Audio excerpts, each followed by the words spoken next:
12장 1절부터 8절까지 말씀입니다.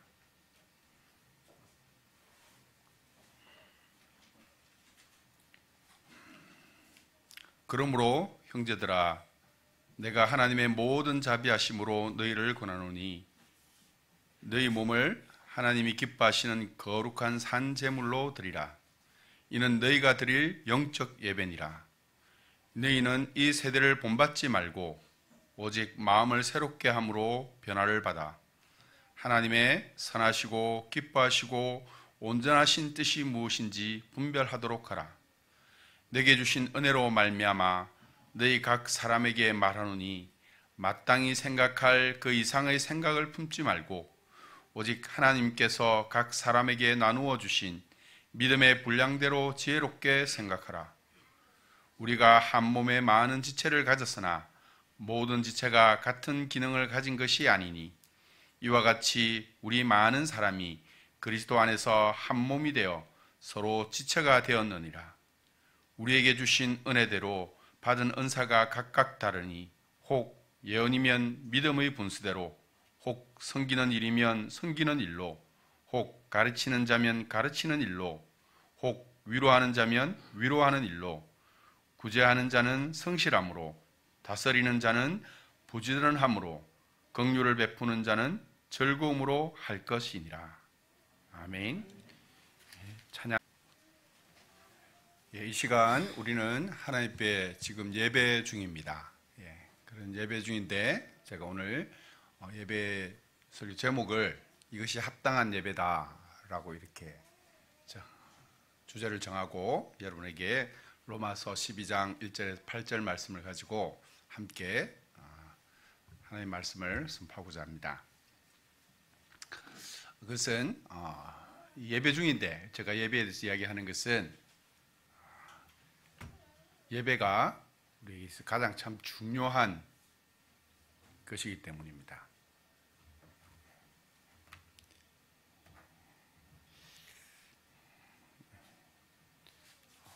화면이 잘 안 나와서 그런데 여기는 지금 나오고 있습니다. 여기 지금 2023년 8월에 우리 고진총회가 새로 헌법책을 이렇게 만들어냈습니다. 그 헌법에 보면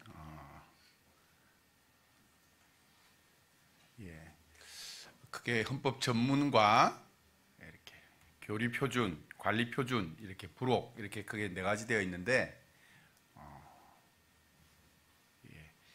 이 헌법에 보면 그 헌법에서 예배에 대해서 이렇게 말하고 있습니다. PPT가 안 나와서 좀 그렇지만 그 보면 관리 표준에 보면 예배 지침 이런 부분들도 이렇게 나와 있습니다. 그래서 헌법은 아무거나 기록하는 게 아니지 않습니까? 중요한 내용을 우리에게 기록하고 있습니다. 그래서 그 기록한 내용에 보면 이렇게 예배 지침도 있고 좀 예배를 있고 우리의 교리 표준에도 보면 그 웨스턴 신앙 고백서에 보면 예배라는 것에 대한 많은 내용들이 들어 있습니다. 그래서 헌법은 사실 보면 또 예배에 대한 그런 것을 이렇게 질서 있게 정리해 놓은 것이라 볼 수도 있습니다. 그 교회 헌법에 있는 예배 지침에 보면 첫 장이 교회와 예배 이렇게 되어 있습니다. 글이 작기 때문에 제가 조금 저는 넘어가고 있는데 그게 안 나와요.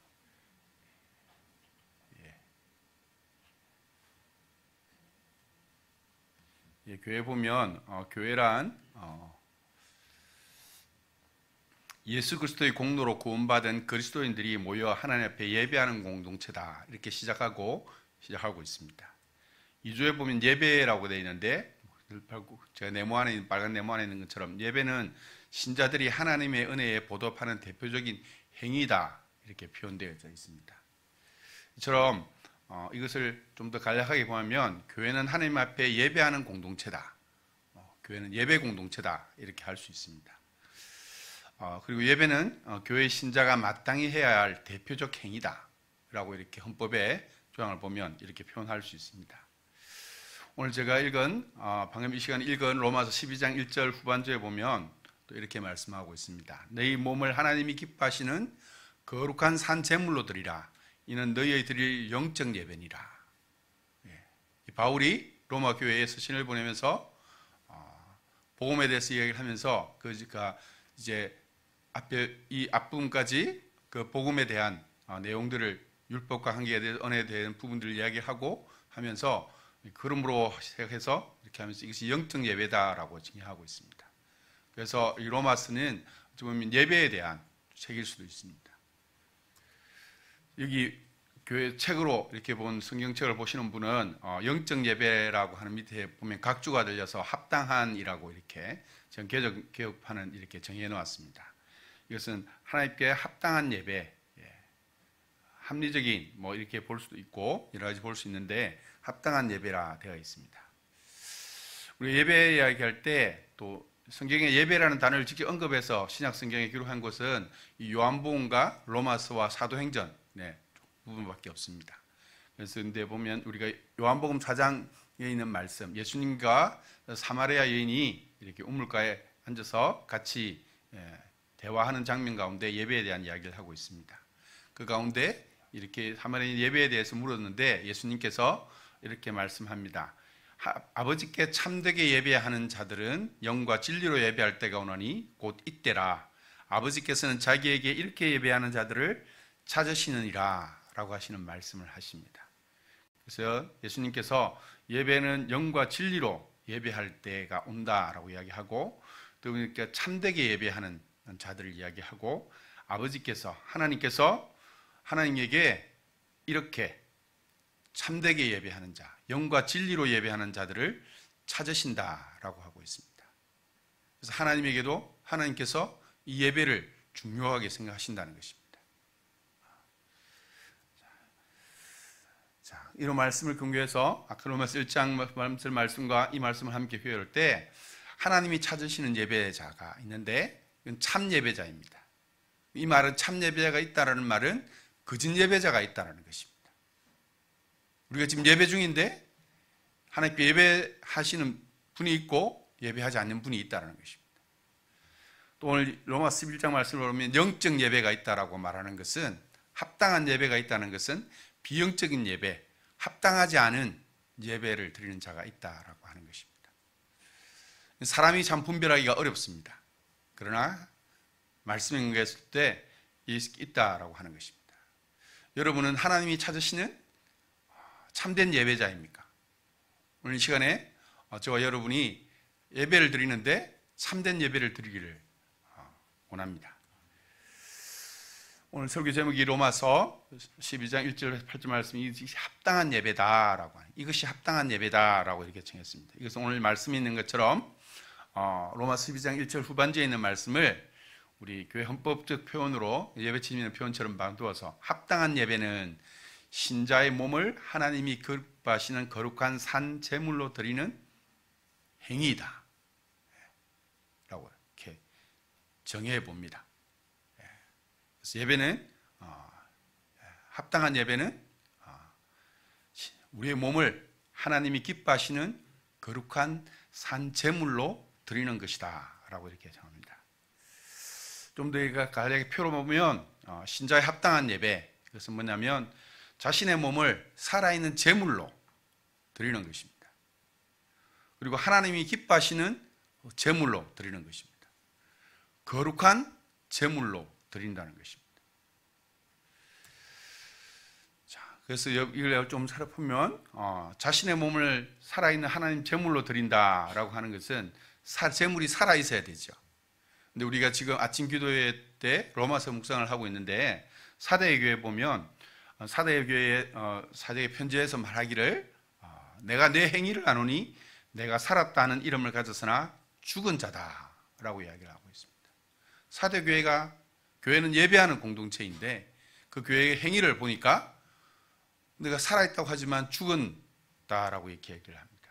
그래서 그 말하기를 내가 내 하나님 앞에 내 행위를 온전한 것을 찾지 못하였다라고 하는 것입니다. 하나님이 참된 예배를 찾으시는데 그것을 하나님이 찾지 못했다는 것입니다. 그리고 내가 어떻게 받았는지 생각하고 지키어서 회개하라 라고 얘기를 합니다. 그래서 예배에 있어서 우리 하나님 앞에 참된 예배를 드리려면 하나님의 말씀이 보시는 것처럼 하나님이 찾은 예배가 되도록 우리가 회개함이 있어야 된다라고 하는 것입니다. 그럴 때 우리가 살아있는 제물이 될 수 있습니다. 로마서 8장 6절에 말하기를 육신의 생각은 사망이요 영의 생각은 생명과 평안이다 라고 말씀하고 있습니다. 바울이 로마서를 지금 12장 때 예배를 이야기하면서 그 앞에 이렇게 말합니다. 우리의 육신의 것을 구하는 것, 그런 행위는 사망이고 우리가 영의 하나님의 합당한 생각은 생명과 평안을 준다라고 하는 것입니다. 그래서 예배를 통해서 우리가 얻는 것입니다.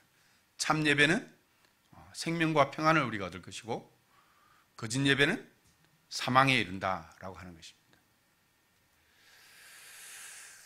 시편 51편 17절에 이렇게 말합니다. 하나님께서 구하시는 제사, 제물을 이야기할 수 있겠죠. 우리가 드리는 예배라고 할 수 있습니다. 그것은 상한 심령이라 하나님이여 상하고 해통하는 마음을 주께서 멸시하지 아니하시리다 라고 이렇게 다윗이 고백하고 있습니다. 다윗이 하나님 앞에 범죄한 이후에 그가 하나님 앞에 회개하여 나오면서 이렇게 말합니다. 상한 심령을 가지고 나왔습니다. 통회하는 마음으로, 회개하는 마음으로 하나님 앞에 예배를 드렸다라고 하는 것입니다. 로마서 6장 13절에 보면 또한 너희 지체를 불의의 무기로 내어주지 말고 오직 너희 자신을 죽은 자 가운데서 다시 살아난 자같이 하나님께 드리며 너희 지체를 의의 무기로 하나님께 드리라 라고 하여 있습니다. 우리 인간은 하나님 앞에 예배를 드릴 수 없는 자입니다. 왜냐하면 우리는 죄인이기 때문에. 그런데 오늘 여기 로마서에서 6장에 말하기를 우리가 너희 자신을 죽은 자 가운데서 다시 살아난 자 같이 하나님께 드리라 라고 하고 있습니다. 복음을 통해서 우리가 복음을 믿음으로 우리가 죽은 자에서 산 자가 되었습니다. 예수 그리스도의 십자가 부활을 믿음으로 우리도 동일하게 죽은 자이지만 산 자가 되어진 것입니다. 그래서 우리가 이제 살았다면 우리가 드리는 예배, 그것은 우리의 지체를 의의 무기로 하나님께 드리는 것입니다. 이것이 예배라고 하는 것입니다. 자, 그럼 하나님이 기뻐하시는 제물은 어떤 제물입니까? 히브리서 13장 16절에 말씀하기를 오직 선을 행함과 서로 나누어 주기를 잊지 말라. 하나님이 이 같은 제사를 기뻐하시느니라. 하나님이 기뻐하시는 제물은 우리가 선을 행하는 것이고 서로 나누어 주기를 잊지 않는 것입니다. 오늘 우리가 이 지금 시간 드리는 예배는 교회 헌법에 보면 공예배라 이렇게 하고 있습니다. 그러나 여기서 말씀을 보면 이것은 우리의 삶에서 행하는 것입니다.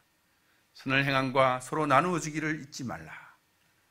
이렇게 말하면 하나님이 그것을 기뻐하신다라고 하십니다. 또 거룩한 제물이 된다는 것은 무엇입니까? 레위기서 말씀을 보면 전체가 다 제사에 대한, 구약의 제사에 대한 내용인데 오늘 보면 예배라고 볼 수 있는데 거기서 중요한 것은, 그 제사에서 중요한 것은 여호와의 계명을 지키는 것입니다. 하나님 말씀하신 대로 예배를 드리는 것입니다. 제사를 드리는 것입니다. 그럴 때 우리가 계명을 지킬 때 우리가 거룩하게 된다는 것입니다. 하나님 앞에서 하나님이 우리를 거룩하게 하시는 분이시기 때문에 우리가 하나님 앞에 거룩한 제물이 되려면 우리가 하나님 말씀을 지켜야 된다는 것입니다. 그래서 예배 시간에 우리가 하나님 말씀을 듣고 또 묵상하고 깨닫고 돌이키는 그런 시간을 있는 것입니다. 예배 예전에 대한, 헌법에는 예전에 대한 많은 이야기들이 되어 있지만 오늘 성경은 하나님 앞에서 우리에게 어떻게, 오늘 로마서 12장 1절 후반절에 있는 말씀처럼 하나님 앞에 우리가 산제물로서 하나님 앞에 거룩한 산제물이 될 수 있는 것, 하나님이 기뻐하시는 그 제물이 될 수 있는 것, 하나님이 받으신 합당한 그런 예물이 될 수 있는 것에 대한 이야기를 합니다. 로마서 11장 후반절에 우리에게 드리는 합당한 예배, 예배는 자신의 몸을 살아있는 제물로 바치는 것이고 하나님이 기뻐하시는 거룩한 제물로 바치는 것이고 거룩한 제물이 되는 것입니다. 그것을 성경 말씀 그대로 이해하면 너희 몸을 하나님이 기뻐하시는 거룩한 산 제물로 드리라. 이것이 너희 드릴 영적 예배니라. 이 말씀을 저는 대학에서 복음을 믿고 제자 훈련을 받으면서 그리스도의 순종에 대한 내비게이터에서 나온 69절 말씀 가운데 이 말씀을 암송합니다. 12장 1절 2절 말씀을 암송하도록 훈련을 받았습니다. 그래서 예배를 내가 잘 드리고 있는가 라고 할 때 이 말씀을 암송하고 묵상하고 되새기고 있습니다. 여러분도 그렇게 되기를 바랍니다. 로마서 11장 1절을 말하면서 바울은 하나님의 복음에 대해서 율법과 은혜에 대해서 이야기를 하고 우리에게 말하기를 이것이 합당한 예배다라고 우리에게 알려주고 있습니다.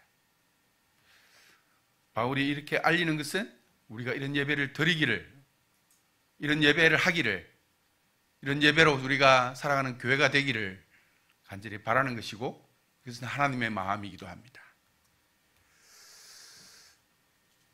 우리가 그렇게 합당한 예배를 드릴 수 있는 것은 11장 1절 전반부에 나오는 것처럼 그러므로 형제들아 내가 하나님의 모든 자비하심으로 너희를 권한다 라고 하는 것입니다.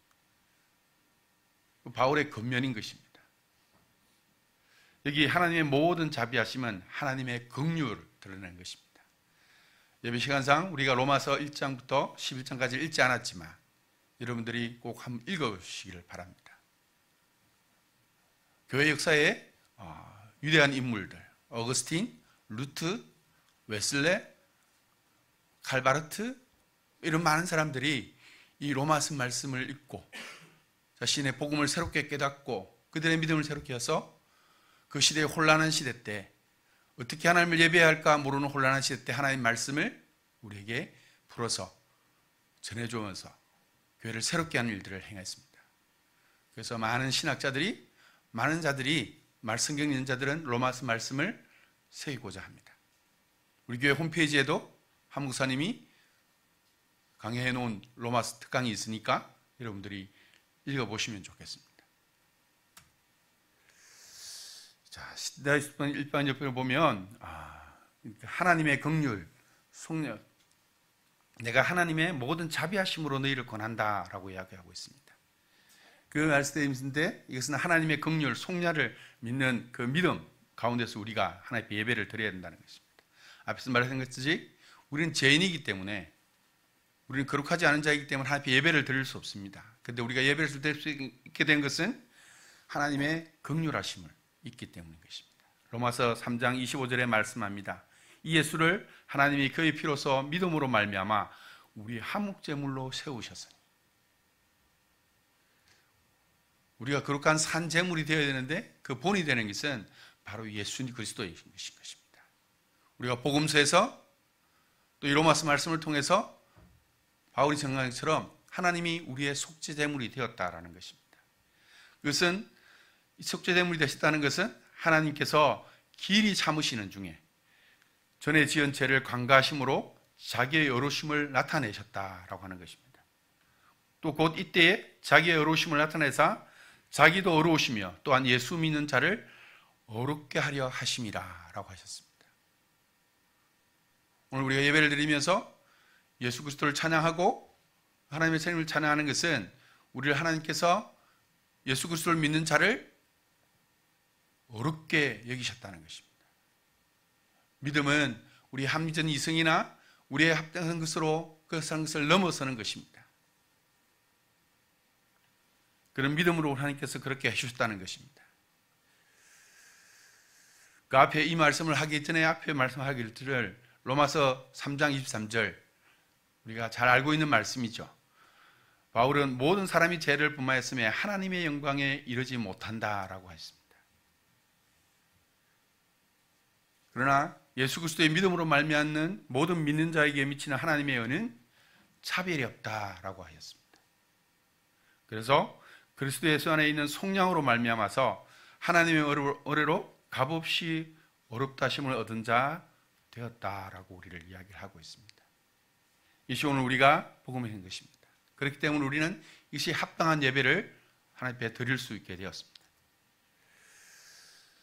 자, 그러면서 우리가 그렇게 하지만 우리가 하나님 앞에 일을 되어 있지만 우리가 합당한 예배를 드리는 것, 하나님 말씀대로 우리가 거룩한 산제물로 우리를 드리는 것은 쉽지 않습니다.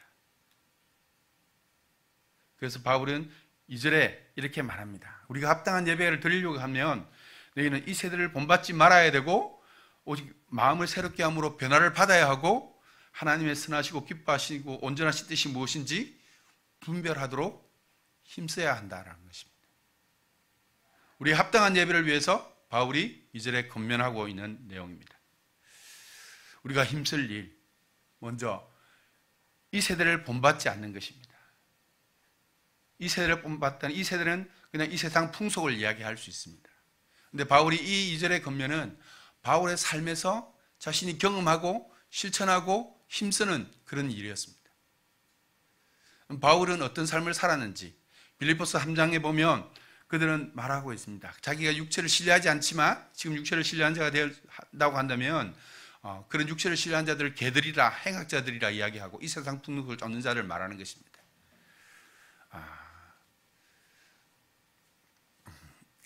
그리고 하나님의 그런 이 세상을 본받지 않고 살아가는 것은 그렇게 한 것이고 하나님의 성령으로 봉사하며 그리스도 예수로 자랑하고 육체를 신뢰하는 우리가 곧 할례파다라고 말하면서 그 당시에 유대인들 할례를 주장하는 자들을 이 세대를 쫓는 자라고 이렇게 반하고 볼 수 있습니다. 바울은 이전에 그런 삶을 살았던 자입니다. 자기도 육체를 신뢰하면 이런 사람이라고 말하면서 빌립보서 3장 5절 6절에 말하고 있습니다. 나도 할례를 받았고 이스라엘 족속 중에 베냐민 지파고 히브리인 중에 히브리인이고 율법으로는 바리새인이고 열심으로는 교회를 박해하고 율법으로는 흠이 없는 자라고 할 만큼 그 유대 사회 속에서 자신은 다이아몬드 수저라고 하는 것입니다. 요즘 흔히 말하는 걸로 말하면 자신은 다이아몬드 수저와 같은 그런 자라는 것입니다.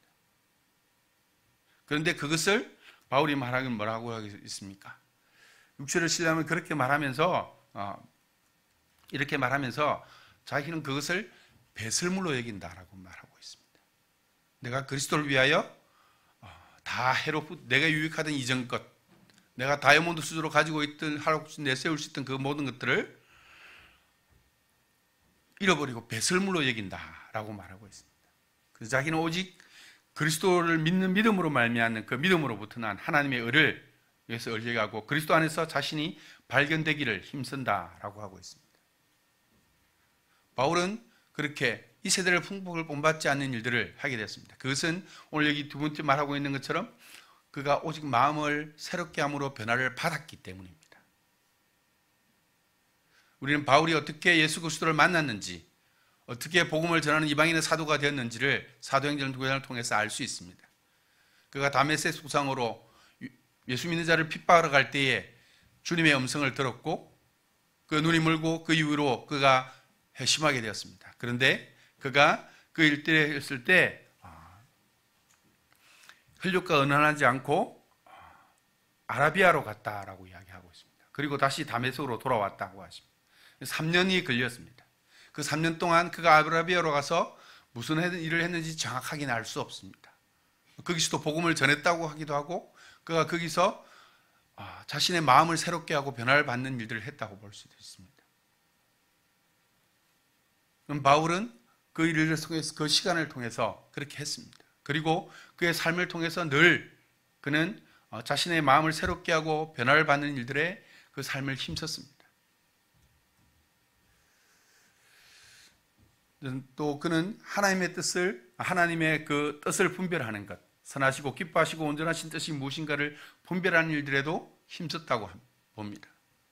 고린도전서 15장에 보면 예수님의 부활에 대한 그런 이야기들이 나오는데 그것을 믿는 일들이 나오는데 그 가운데 바울은 나는 날마다 죽노라 라고 하는 말씀을 합니다. 이것은 뭐냐면 10번 32절에 파란 글씨로 제가 해놓은 것처럼 죽은 다가 다시 사지 못하면 내일 죽을 터이니 먹고 마시자 하리라 라고 이야기를 합니다. 자신은 예수님의 부활을 믿기 때문에 자신은 날마다 이 세상의 것에 대해서 죽는다라고 하는 것입니다. 하나님의 선하시고 기뻐하시고 온전한 뜻이 무엇인지를 분별하기 위해서 그는 날마다 죽는 삶을 살았습니다. 그리고 그는 깨어 의를 행하고 죄를 짓지 않기 위해 힘을 썼습니다. 그 일들을 헤매서 자신이 이걸 분별했다고 바울의 삶에서 그것을 드러내었습니다. 특별히 에베소서에서 3장에서 바울이 기도하는 것을 보면 자신은 하나님의 이 뜻을 분별하기 위해서 얼마나 힘썼는가. 에베소서에서 우리가 그리스도의 장성한 분량에까지 자라기를 원하시면서 에베소서 3장 16절에 말씀하는 것처럼 그의 영광에 무릎을 꿇고 기도하는데 그의 영광의 풍성함을 따라 그의 성령으로 말미암아 너희 속사람을 능력으로 강건하게 하시고 믿음으로 말미암아 그리스도께서 너희 마음에 계시게 하옵시고 너희가 사랑 가운데서 뿌리가 박히고 터가 굳어져서 능히 모든 성도와 함께 지식에 넘치는 그리스도의 사랑을 알고 그 너비와 길이와 높이와 깊이가 어떠함을 깨달아서 하나님의 모든 충만하신 것으로 너희를 충만하기를 구하노라 라고 에베소 교회를 위해서 기도합니다. 이렇게 되는 것은, 그렇게 해야 되는 것은 그가 하나님의 선하시고 기뻐하시고 온전한 뜻이 무엇인지를 분별하기 하는 것입니다. 또 우리가 로마서 11장의 3절에 있는 말씀처럼 그렇게 우리가 분별하는 것은 우리에게 주신 은혜를 생각하지만 마땅히 생각할 그 생각을 품지 않고 우리에게 하나님께서 주신 믿음의 분량을 따라 지혜롭게 생각하도록 그는 하였습니다. 저는 바울이 하나님께 합당한 예배를 드리기 위해서 오늘 여기 12장 1절 3절에 있는 2절 3절에 있는 말씀처럼 그는 그렇게 힘을 썼습니다. 그래서 이 로마 교회를 향해서도 그가 세우지도 않았고 그가 아는 사람이 있었지만 잘 알지 못하는 그 로마 교회의 일들을 보면서 이 일들을 품었던 것입니다. 합당한 예배. 오늘 우리의 예배가 주님 앞에 합당한 그런 예배가 되기를 원합니다. 이것은 유대인 율법처럼 그렇게 드리는 것이 아니라 우리의 생각에서 새롭게 되어서 하나님의 뜻을 온전히 아는 것입니다. 여러분, 어른 김장하 우리 목사님이 추천하시고 또 우리 김재수님도 추천하셔서 있는 영화가 지난주에 나왔죠. 저는 다큐멘터리도 제일 못 봤고 유튜브에서 좀 봤지만 영화를 왜 영화로 만들었는가 싶어서 바로 왔는데 아침에 첫 조조로만 상영하더라고요. 부산에서는 직장 생활을 하시고 가기 힘드신데 제가 가서 봤는데 그 넓은 영화관 혼자 조조를 봤습니다. 네. 이분이 자신을 드러내지 않기 위해서 많은 힘을 쓴 분이십니다. 이분은 하나님 알죠? 이분이 자신을 드러내어서 힘써했던 일이 뭐냐면 명신초등학교를 만드는 것입니다. 만들어서 세워서 국가에 헌납을 했다고 합니다. 아시죠? 그 학교의 교비가 되는 정신이 뭐냐면 명덕신민이라는 것입니다. 대학에 나오는 명명덕 신민 이 말을 배우고 있습니다. 자신을 가꾸어서 세상을 밝히다. 그런 대단한 것입니다. 이분이 그분의 좌우명으로 삼았던 말씀이 아닌가 생각합니다. 그리고 또 그분이 함께 형평사 운동을 했습니다.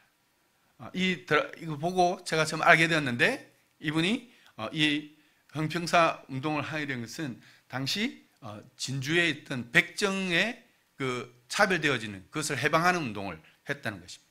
그 형평사 운동을 하면서 쓰는 말이 공평은 사회의 근본이요 애정은 인류의 본향이다 라고 하는 그 말입니다.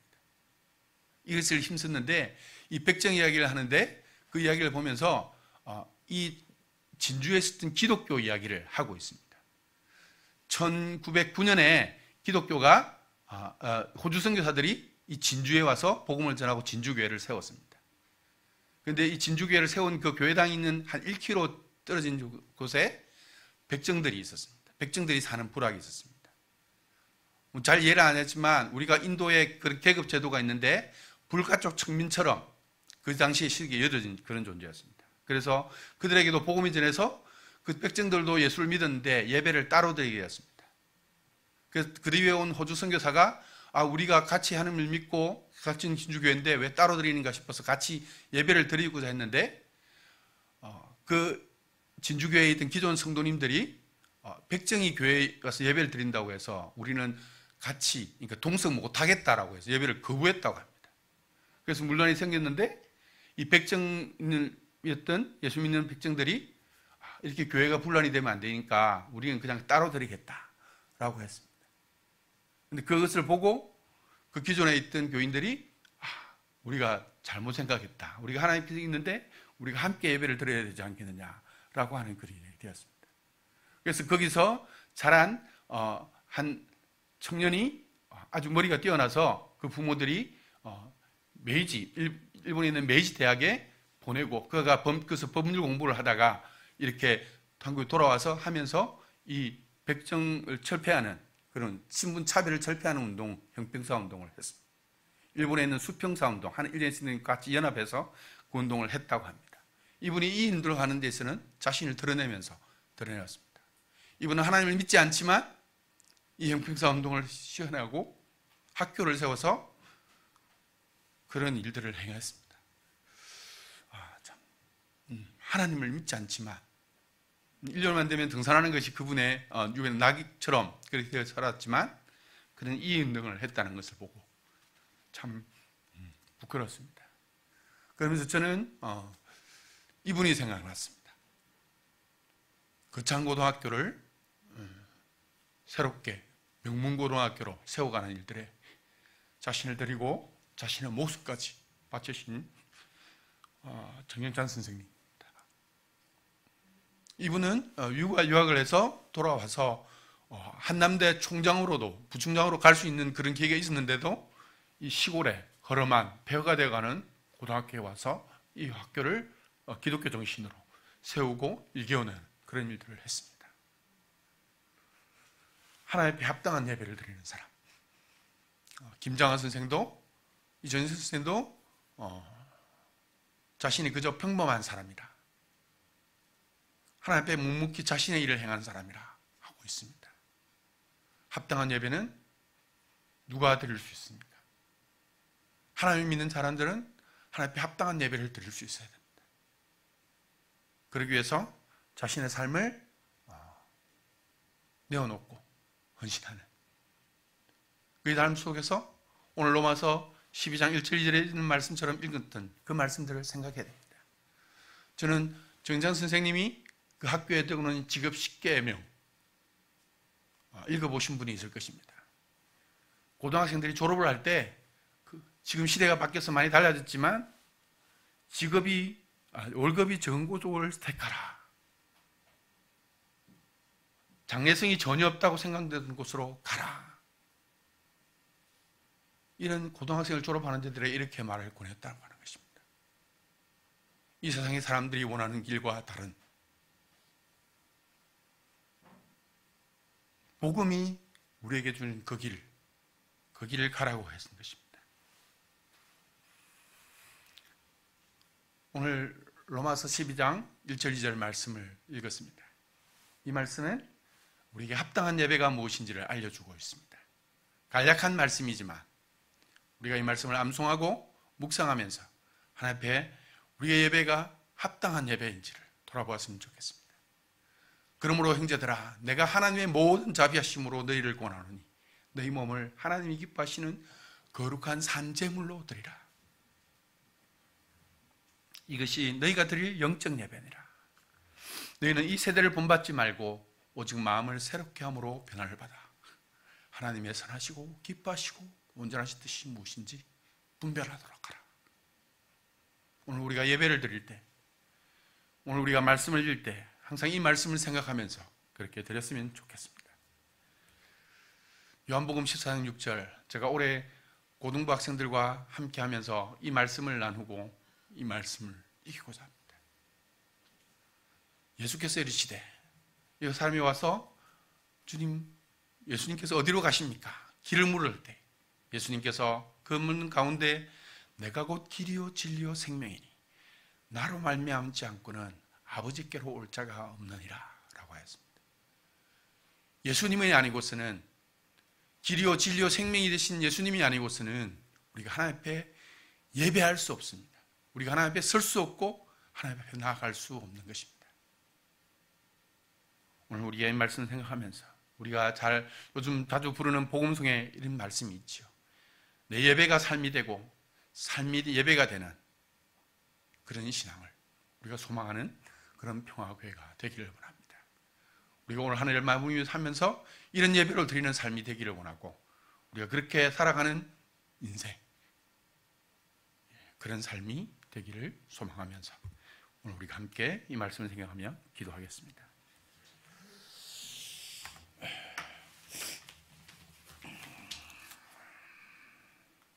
하나님 아버지, 오늘 로마서 말씀을 통하여 우리에게 합당한 예배가 무엇인지 알려주셔서 감사합니다. 우리가 이 말씀의 깊이를, 넓이와 높이를 다 이해하지 못하지만 우리가 하나님 말씀을 암송하고 묵상하며 우리가 하나님 앞에 함께 예배드리는, 합당한 예배를 드리는 주의 백성 되기를 소망합니다. 이 시간에 주님 앞에 참된 예배를 드리는 자들 가운데에 소망하는 자들에게 하나님께서 함께해 주시고 주님의 그 생명과 평안을 허락하여 주옵소서. 감사함 예수님 이름으로 기도드립니다. 아멘. 찬송가 317장 다 함께 하겠습니다.